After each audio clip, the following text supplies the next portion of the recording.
Sifat diam adalah kekuatan yang seringkali diremehkan. Dalam keheningan ada kedalaman. Dalam keheningan ada kekuatan yang tidak terlihat, tetapi terasa begitu nyata. Diam bukan sekadar absen dari suara, melainkan kondisi di mana jiwa terhubung dengan dirinya sendiri. Itu adalah ruang untuk merenung, mendengar suara hati, dan menemukan kedamaian sejati. Namun ada satu hal yang harus dipahami. Diam tidak boleh sembarangan diganggu. Diam yang terganggu bisa berubah menjadi sesuatu yang jauh lebih mengerikan, seperti air yang tenang di permukaan, tetapi menyimpan arus kuat di dalamnya. Orang yang diam seringkali menyembunyikan kekuatan besar di balik ketenangan mereka.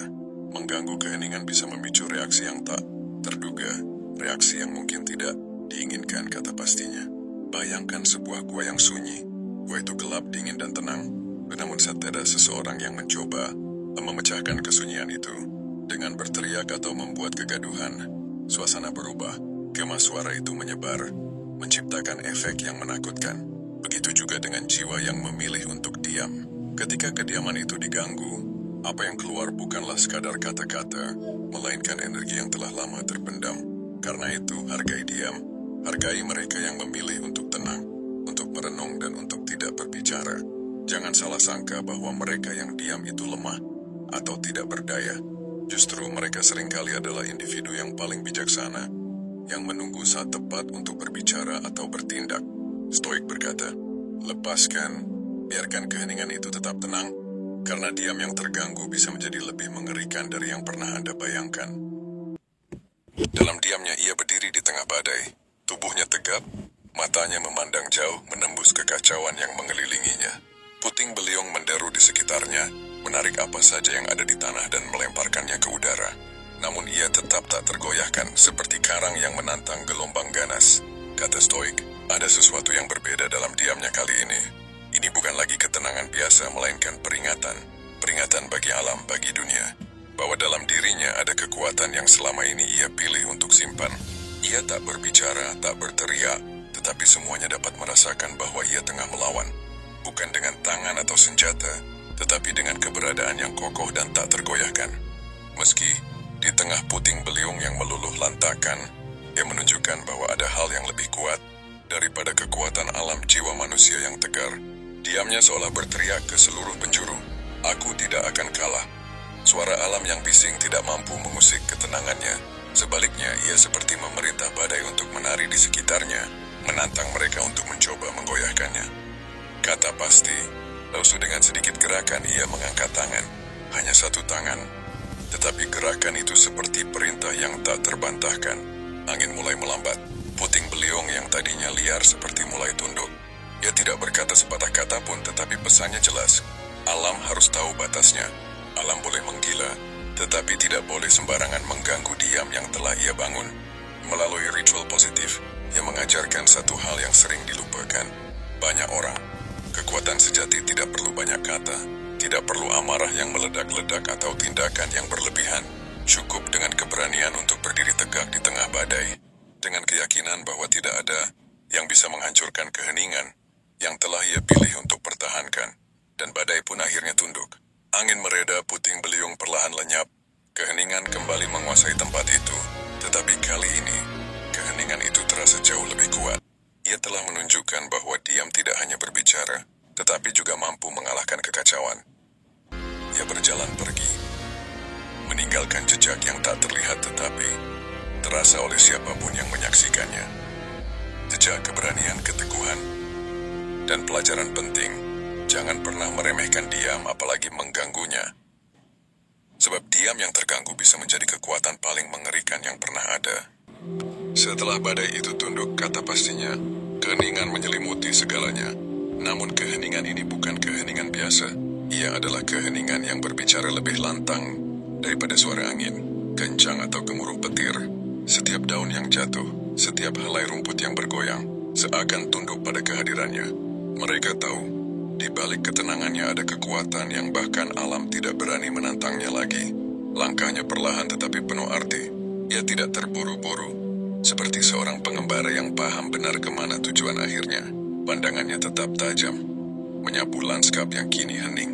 Pohon-pohon yang sebelumnya meliuk akibat badai kini berdiri diam, seakan berterima kasih karena kekacauan telah dihentikan. Namun jauh di dalam dirinya ada pergulatan yang tak terlihat. Ia tidak marah kepada alam, tidak juga pada badai. Kemarahannya lebih dalam dari itu. Ia marah kepada dunia yang sering lupa bahwa keseimbangan harus dijaga. Badai itu baginya hanyalah cerminan dari kekacauan yang terjadi di hati manusia. Keserakahan, kebencian dan ego yang terus-menerus memicu kehancuran. Diamnya adalah bentuk perlawanan. Perlawanan terhadap kegaduhan yang terus-menerus mencuri ketenangan. Ia sadar bahwa dunia membutuhkan lebih banyak keheningan, lebih banyak renungan. Tetapi bagaimana mungkin itu tercapai jika semua sibuk berteriak, saling menyerang, dan lupa bahwa kekuatan sejati lahir dari ketenangan. Tingkat tinggi, di kejauhan suara gemerisik kecil terdengar. Ia berhenti. Angin kembali berhembus pelan, membawa aroma tanah basah dan dedaunan. Ia memejamkan mata sejenak, merasakan kehidupan yang mulai kembali tenang. Namun ia tahu bahwa ketenangan ini tidak akan bertahan lama. Dunia selalu menemukan cara untuk menciptakan badai berikutnya. Ia menghela napas dalam-dalam, lalu membuka matanya. Ada rasa lega, tetapi juga tekad yang semakin menguat. Jika badai harus datang lagi, ia akan berdiri di tempat yang sama. Jika keheningan harus dilanggar lagi, ia akan menjadi penjaganya. Karena ia percaya, keheningan adalah rumah bagi kebijaksanaan, dan tugasnya adalah melindungi rumah itu. Apapun yang terjadi, kata Stoik, dan dengan langkah pasti ia melanjutkan perjalanan. Bayangannya memudar di tengah lanskap yang kini kembali tenang, meninggalkan pelajaran berharga bagi siapapun yang cukup bijak untuk memahaminya. Diam bukan kelemahan, diam adalah kekuatan yang hanya bisa dihargai oleh mereka yang benar-benar memahami maknanya. Kata pasti, ia berjalan menuju Cakrawala, di mana langit yang cerah mulai menyambut, tapi di dalam dirinya, badai itu tetap ada. Bukan untuk menghancurkan, melainkan untuk menjadi pengingat bahwa kekuatan sejati selalu tersembunyi di balik keheningan dan tenang. Setelah langkahnya menjauh dari bekas badai, mulailah melangkah perlahan melintasi hamparan tanah yang baru saja dilanda kekacauan. Matahari mulai muncul dari balik awan gelap, cahayanya menyusup perlahan, menyingkirkan bayang-bayang yang sebelumnya menguasai. Namun pria itu tetap berjalan dalam diam, pikirannya tenggelam dalam renungan yang mendalam. Ia tahu, bukan badai yang menjadi lawannya hari ini. Badai hanyalah gejala, sebuah perwujudan dari sesuatu yang lebih besar dan lebih mengancam. Di balik angin kencang dan puting beliung, ada pesan yang ingin disampaikan oleh alam. Dunia telah kehilangan keseimbangannya, dan ia sebagai penjaga diam memahami tugasnya. Diam adalah kekuatannya, tetapi diam juga beban yang harus ia tanggung.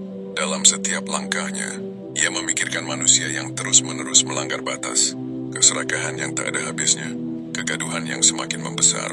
Semuanya merusak harmoni yang dulu pernah ada. Alam merespons dengan caranya sendiri, gempa, badai, banjir, namun manusia jarang mendengar. Mereka sibuk mencari cara untuk melawan alam. Bukannya mendengarkan peringatannya, ia berhenti di tepi sungai yang airnya mulai mengalir tenang setelah sebelumnya bergolak oleh badai. Ia berlutut, menenggelamkan kedua tangannya ke dalam air dingin. Air itu meskipun jernih, membawa cerita yang tidak terlihat. Cerita tentang polusi, tentang sungai-sungai yang kering, tentang hutan-hutan yang hilang. Ia mendengar suara-suara yang tidak didengar oleh kebanyakan orang. Suara alam yang merintih meminta keadilan. Kemarahannya bukanlah kemarahan yang liar. Itu adalah kemarahan yang terkendali, seperti api kecil yang terus menyala, cukup untuk memberi cahaya tetapi tidak untuk menghancurkan. Ia tahu bahwa emosi yang tidak terkendali adalah senjata yang merusak, tetapi kemarahan yang diarahkan dengan bijak bisa menjadi kekuatan perubahan. Alam tidak pernah benar-benar marah, pikirnya. Ia hanya bereaksi. Reaksi itu bukanlah balas dendam, tetapi sebuah peringatan. Dan hari ini dia biarlah saksi bagi peringatan itu. Ia menyadari bahwa tugasnya bukan hanya untuk diam, tetapi untuk menjadi jembatan antara manusia dan alam.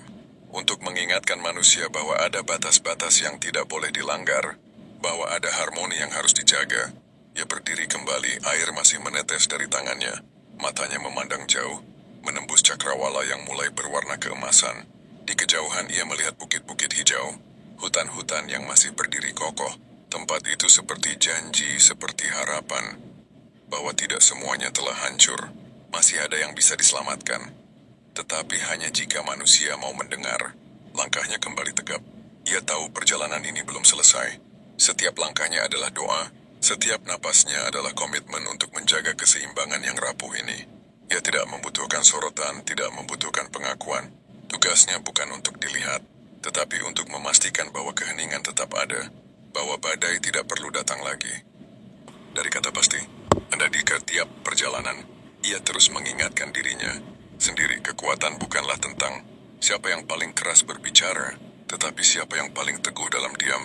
Kekacauan akan selalu ada, tetapi keheningan yang sejati akan selalu mampu mengatasinya. Badai datang dan pergi tetapi diam, jika dijaga dengan benar akan bertahan selamanya, kata Stoik. Langkahnya perlahan menghilang di balik bukit. Namun pesan yang ia tinggalkan tetap tinggal. Dunia membutuhkan lebih banyak penjaga diam, mereka yang tahu kapan harus berbicara dan kapan harus diam. Mereka yang tahu bagaimana menenangkan badai, tanpa menciptakan kekacauan baru. Dan di tengah alam yang kini kembali tenang, keheningan itu berbicara, mengingatkan bahwa kekuatan sejati selalu ada dalam kesederhanaan dan dalam hati yang damai.